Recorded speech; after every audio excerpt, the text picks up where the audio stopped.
It's the final race of the 1989 season. Alain Prost is the provisional world champion, but there's a catch. Ayrton Senna is still fighting his disqualification from the last race. There's tension in the air. The rain is coming down hard and the track is too dangerous to drive on. But the race is still about to start. Prost faces a choice that could risk it all. His championship, his reputation and the future of Formula 1. The conditions are too dangerous. Maybe nothing happened. In this case, maybe I lose like a... This is a story of how Prost shocked the world by quitting after one lap. As the F1 circus arrives in Australia for the final round of the 1989 season, some midfield drivers are already easing into the holiday spirit. At the sharp end of the grid is the conclusion of one of the most toxic and controversial seasons in Formula 1 history. Alain Prost is the provisional world champion. Provisional because his team, McLaren, is fighting to overturn the result of the last race. 2 weeks ago at the Japanese Grand Prix, Prost and his bitter rival and teammate Ayrton Senna were involved in a collision that would send shockwaves through the sport. It was the defining peak of a bitter and controversial season. The tension had escalated so much that Prost decided to leave the team he once considered his family. Heading into the penultimate race, Senna trailed Prost in the championship standings and needed to win the last two races to claim the title. With McLaren's clear pace advantage and Prost's underwhelming performances in Portugal and Spain, the two races before this, many expected Senna to secure both victories easily. Before the Japanese race weekend, Prost openly attacked Senna in the French press. He's a man who just lives for and thinks about competition. He has abandoned everything else, every human relationship. He feels sustained by God and he is capable of taking every risk because he thinks he is immortal. In the Formula 1 world, he lives completely apart. He is not at all appreciated, except by our team, for the risks he takes. With his way of approaching competition, I don't think he can continue for a long time, which is a pity because he is an exceptional driver. Prost had become increasingly annoyed with Senna's driving style and tactics, even claiming that Senna had aggressively overtook him in a Monza test session. Heading into the race, Prost made a pact with himself to change his approach to wheel-to-wheel battles with Senna. This shift in philosophy would become the controversial catalyst for one of the most infamous F1 moments.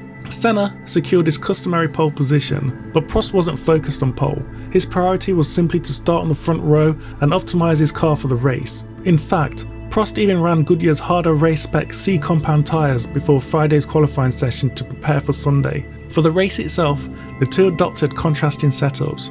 Prost opted for lower downforce, prioritising straight line speed, while Senna chose a higher downforce configuration, giving him an edge in the corners. This meant Prost was faster down the straights, while Senna held the advantage through the twists and turns of Suzuka's epic corners. At the start, Prost got a jump on Senna, and for the first 10 laps, none of Senna's times were faster than the Frenchman's. But it was likely that with Senna's setup, he would be kinder on his tyres and would be better a shape later on in their stints. Prost remained in the lead as the drivers completed their only pit stops. 7.86 seconds for Prost, 9.89 for Senna. As the race unfolded, Senna began chipping away at Prost's advantage, gaining a 10th here and a 10th there. Then, on lap 47, the pivotal moment came. Senna launched an aggressive move into the chicane, and contact! Prost immediately jumped out of his car, while Senna remained in his. The engine stalled. With both cars out, Prost was set to secure the championship. But then, with the marshal's help, Senna received a push start, manoeuvred through the escape road and rejoined the race. Now leading, Senna faced a new challenge, a broken front wing. He pitted for repairs, dropping to second behind Alessandro Nannini. Undeterred, Senna set his sights on the Italian, hunting him down and executing a clean overtake at the chicane Prost and him had made contact a few laps earlier. He crossed the finish line to win the race, keeping the title fight alive. Well, so he thought. Senna was immediately disqualified from the race. He didn't even get the opportunity to step on the podium. The reason for the disqualification? Dangerous driving for cutting out the chicane when he rejoined the track. McLaren immediately put in an appeal. Senna was livid. The results as they stand provisionally do not reflect the truth of the race in either the sporting sense or in the sense of the regulations. I see this result as temporary. It's a pity that we had to appeal in abnormal situations like this. It's absurd, but it's the only way when we have a problem like this. We must fight with all our available resources.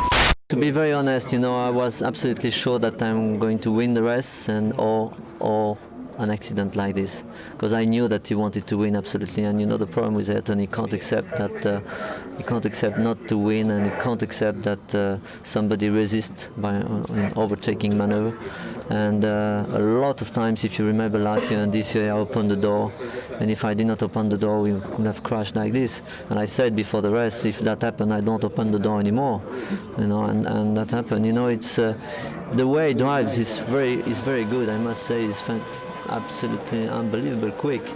But for me, I mean, he's driving too hard. I mean, you know, it's and if you have two drivers like this in Formula One, then you have accident every race. Prost offered Senna a handshake, saying he's sorry it ended that way.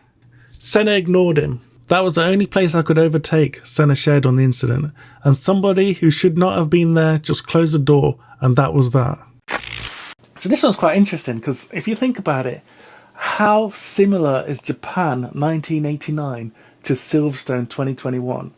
Hear me out. Obviously you've got Ayrton Senna, young talented driver that's come into Formula One with, you know, on the edge tactics that's ruffled a few feathers.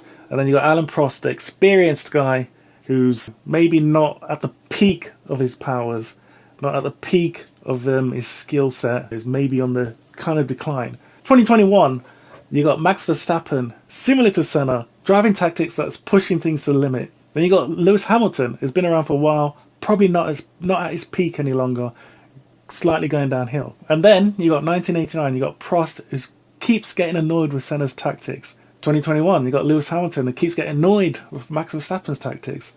Alain Prost feels like he keeps having to back out of incidents. He's stopping accidents happening. Same with Hamilton in 2021. All those times he had to back out because Max was pushing him to the limit.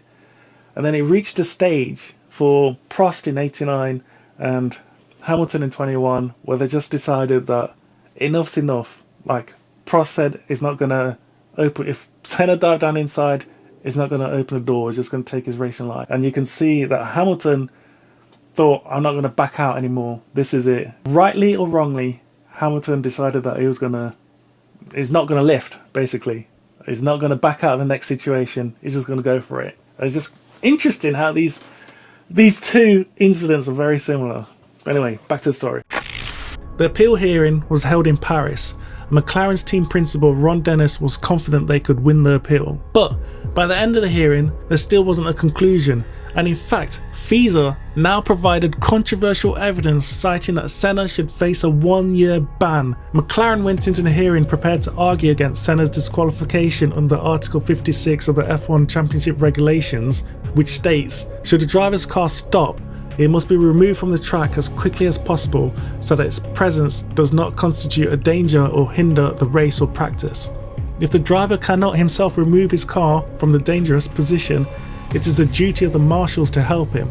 In this case, if the driver restarts his car and rejoins the race without committing an infringement, he will not be excluded. McLaren argued that Senna's decision to steer down the escape road instead of the chicane while being pushed was a responsible act aimed at avoiding unnecessary danger to the marshals. After restarting his engine, Senna had no option but to rejoin the track via the escape road, as Article 54 of the regulations strictly prohibit drivers from reversing on the circuit, stating that doing so would result in immediate disqualification. The team also argued that the pressure to quickly conduct the podium ceremony had forced the stewards to rush their decision, bypassing the usual process of thoroughly reviewing all the relevant facts and regulations. But the Court of Appeal wasn't having it.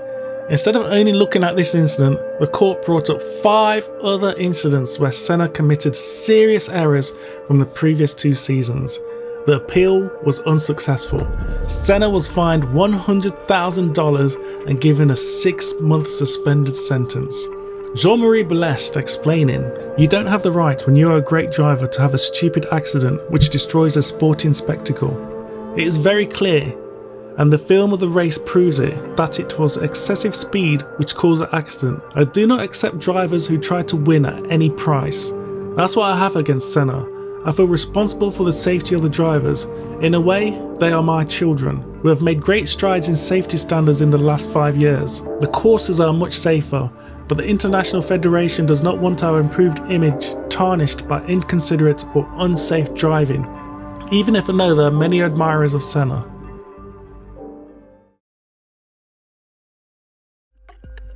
So, as Formula 1 arrives in Australia for the final race of the season, Prost is officially the champion. In his mind, all that is left was to complete this last race with McLaren, collect his victory trophy along with a prize number 1 and take it into the winter, ready for his next chapter with Ferrari. McLaren and Senna wasn't happy. For them, it still wasn't over. They held an extended press conference outlining what they planned to do next. Ron Dennis sharing that they were going to pursue a civil court action against FISA. It bore absolutely no semblance to the case that we were fighting. Several key issues were put forward. What was originally document Steward's decision number 17 had become Steward's decision number 16 with a very badly executed change of the 7 to a 6, and we were faced with an additional document number 17 which brought out other issues which we were asked to defend. Senna shared his anger in a press conference also. I have not caused the accident in Japan, and I only drive the way I believe is right. I am aggressive, I am determined, and I am dedicated to my profession. I refuse to walk away from the fight. It's my nature to go right to the end, and that's what I'm going to do. But what did Prost think? For sure the ambience is even a bit worse because one way or the other the appeal is against me, you know, and it's very difficult for me to accept that because what I've done for the team in the last 6 years is quite important, and I recognize that they have done a fantastic job for me too. We know that Ron Dennis is a big fan of Senna, but what does he think of Prost's season? Alan would have been much better to have retired for a year. I felt that he was physically and certainly mentally exhausted, not giving of his best, which he openly admits now. He put that down at the time to his discomfort in the team. I think it was more complex than that, and I feel that his own racing career would have been best served by a year off. So you have to remember that it must have been really difficult for Prost at this moment to... Well, not difficult, it must have been hard for him to take, like deciding to leave McLaren. You have to remember he was there since the 1984 season. So that was 6 years. 6 years he spent with the team, and he was a golden boy. It was family to him. And the crazy thing is, before Honda came along to McLaren, and they were coming along for the 88 season, and they said they wanted a Brazilian driver. So Ron Dennis went to Prost and he said, "Is it who do you suggest? Who do you suggest we sign? Is it Nelson Piquet or Ayrton Senna?" And Prost recommended Senna, saying he's a young, talented guy. He'll be good for the team, and yeah, it was right. But what he didn't predict was, from him being a golden boy, McLaren then decided that they preferred Senna, and obviously Honda preferred Senna, and yeah, got to the stage where he had to leave, and he had to leave McLaren, and then we decided to sign for Ferrari the next season. The Australian sun was out for Friday qualifying. The sunshine couldn't dampen the mood between Senna and Prost. Prost, who'd put in a lap time quicker than Senna's, was overtaking a slow-moving Berger, with Senna on a fast lap behind them both. Prost slowed, moving off the racing line to let Senna pass. To those who witnessed it, it was a non-incident, but not to Senna. Senna blamed Prost for causing him to lose time and putting a slower lap time than the Frenchman. Senna threatened to report Prost to the stewards for allegedly passing Berger under a yellow flag. "He's mad," Prost said, adding fuel to the fire to a comment he said the previous day. Ayrton's trouble is that he believes in God. He doesn't think he can be killed. But despite that incident, Senna took pole on Saturday, another sunny, dry day. Prost would line up second. Senna was focused on one goal: winning the race. With the court action still pending that could reinstate his victory in Japan, he knew he had to secure this win. As the teams turned their focus to Sunday and the planned morning warm-up session, the Australian Touring Car Championship headed out for a support race.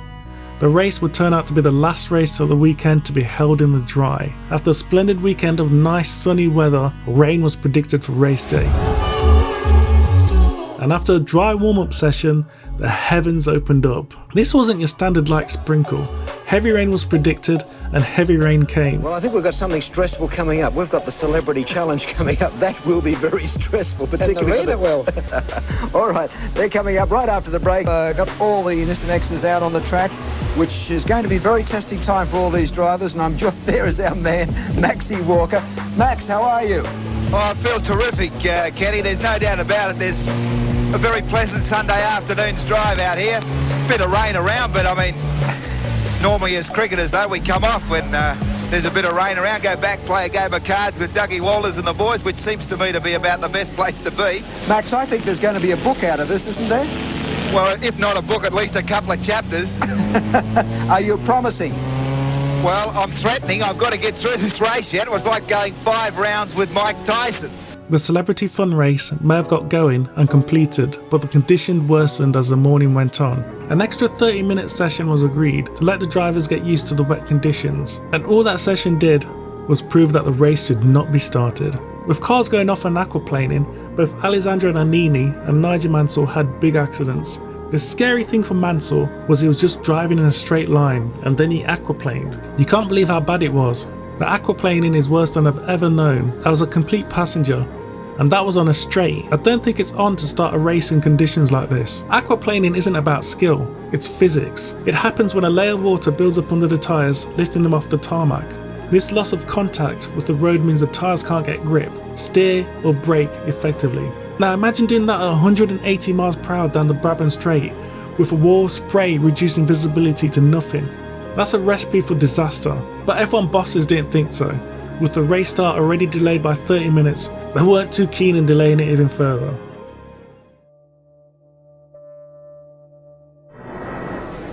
This is Adelaide on a very, very wet day. Nelson Piquet, Carlo Patrese walking up and down the grid. They don't look as if they're very happy, Jackie Stewart.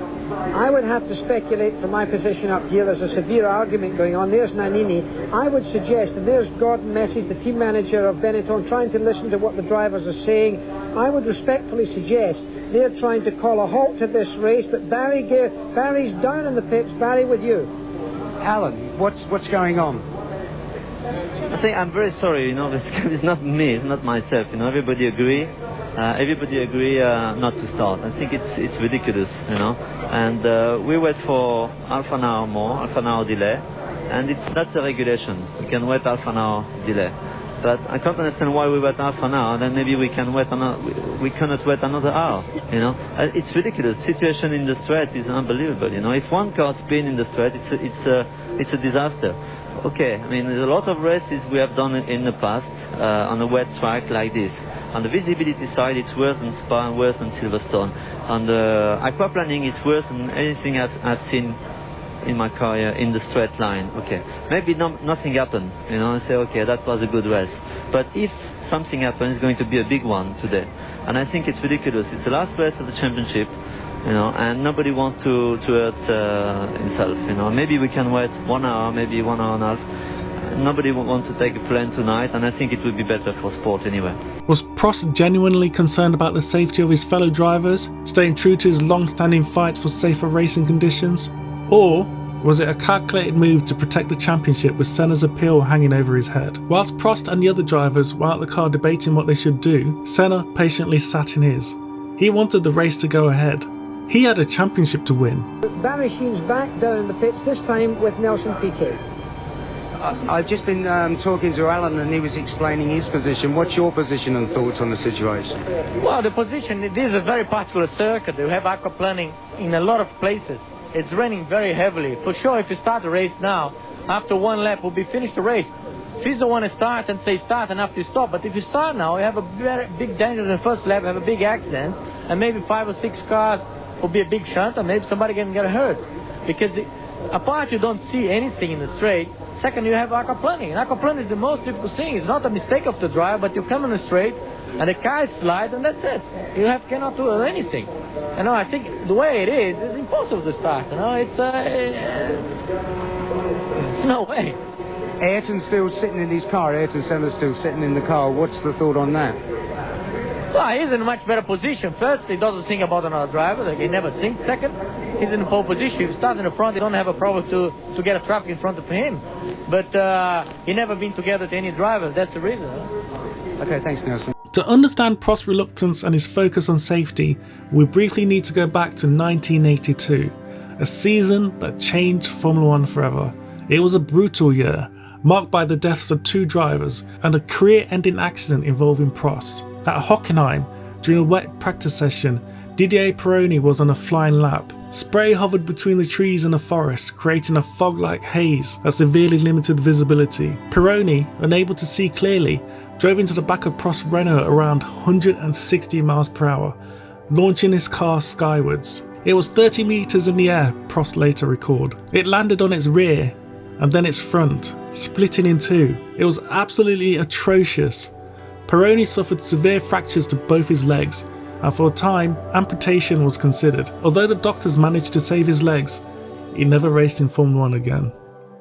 Back in Australia, the decision to start the race rested primarily in the hands of 2 key individuals: Tom Schenken, the clerk of the course, and the official starter, Roland Bruin-Girey. Both had just toured the circuit in a road car with Nelson Piquet and Riccardo Patrese. The verdict from the drivers? The track wasn't in the right condition to race. But there was a third figure putting pressure on these 2 key individuals: FOCA boss Bernie Ecclestone. While the final decision officially lay with the race officials and the FIA, Ecclestone's significant influence in the paddock and his unwavering focus on the commercial success of Formula 1 meant his priority was likely ensuring the race went ahead without too much of a delay, especially given the financial and broadcasting stakes. Well, I just noticed they've hung out the 3 minutes to go card. Wait, what? There's 3 minutes to go and most of the grid aren't even in their cars. It's full on chaos on the grid. Mechanics scramble to fasten seatbelts and prepare the cars, but half the grid still don't even have their helmets on. Will they even make the race? Prost stands firm, his face a mask of frustration and determination. He pleads with the officials. At the front of the grid, Ayrton Senna remains in his car, silent and resolute. For Senna, there's no alternative. The race must go on. It looks like the officials are moved by Prost's protests. Their priority is clear. The race is going to start. As the warm-up lap begins, there's still a few drivers still jumping in their cars. Look, there's Mansell, only just getting into his. What a mess. This is Formula 1, the pinnacle of motorsport, and yet it's chaos. Drivers are scrambling, cars are out of position, and the officials seem determined to press on. How can they get away with this level of mismanagement and think it's okay? This isn't the 70s. It's 1989. Shouldn't we have learnt by now? They're forming up the grid, but surely we'll need another formation lap. I mean, there's still some cars completing theirs on the other side of the circuit. No, the lights are coming on. This is insane. The race is about to start with some cars on the other side of the circuit. This is Formula 1 madness at its finest. There's no turning back now. Just 2 weeks ago, the sport was debating the safety at Suzuka. Senna's re-entry onto the track ignited talks of bans and rule changes in the name of safety. And now, we have this. Perfectly fine conditions. The rain is relentless, the visibility is zero, and the Brabham Strait is a pool of aquaplaning water. The lights go out. The race begins. Prost launches well, but Senna's sheer determination, his unrelenting drive, sees him edge ahead into turn 1. The cars disappear into a wall of spray. Visibility is a joke. Only the leader can see anything. For the rest, it's a game of blindfolded survival. Behind Senna, Prost drives with calculated caution. But the question hangs in the air. Will Prost keep his word and retire after 1 lap? The conditions are as bad as Prost feared. The cars twitch and slide through the corners, drivers fighting for control. And yet, Prost must consider what's at stake. With McLaren's appeal against Senna's disqualification still pending, every decision matters. Should he continue and try and win the race, or stick to his principles and bow out in the name of safety? All eyes are on Prost as the first lap nears its end. Will he do it? Prost pulls in. He's done it. He's taken a stand against F1 and their officials and made a statement in the name of safety, risking his championship in the process. Alain Prost appears barely able to contain himself. This has been a weekend of such incredible stress for this man, just when he thought he had his world championship locked up. But I think it's ridiculous, you know, it's ridiculous because, I mean, you can't you can't put the people under pressure like this, you know. It's really a gamble. Everybody is capable to do a race when it's wet, you know. But I think it's ridiculous. We are all in the same boat. All the drivers, the managers, the team sponsors, and also the public, you know. And I think they understand, you know, in a football match, when it's raining too much, they stop, you know, and maybe they can delay for 1 hour or the day after. And it's ridiculous that we can't arrive, you know. So we reached the point where we have to wait for a bad accident in this condition. So I started the race because of my team. I think it's important in this condition to start the race, and I did 1 lap because I don't agree with this decision. You know, I think, you know, the conditions are too dangerous. Maybe nothing happened. And in this case, maybe I look like a cunt. But I don't care. I don't care, you know, about what people can say. The race was restarted, but Senna didn't win. He had his own incident. And with that, finally handed the championship to Prost. For Prost, the 1989 Australian Grand Prix marked more than just the end of a race. It was the conclusion of a toxic season filled with bitter rivalries, political disputes, and questions about the future of Formula 1's safety. His decision to withdraw after a single lap solidified his reputation as a driver who valued integrity and safety over bravado. In the 1989 Hungarian Grand Prix, Nigel Mansell starts 12th with everything on the line. Against Senna's McLaren, Mansell fights through the pack, proving that even the great Brazilian isn't invincible. Watch next for the story of how Mansell showed Senna who's the boss.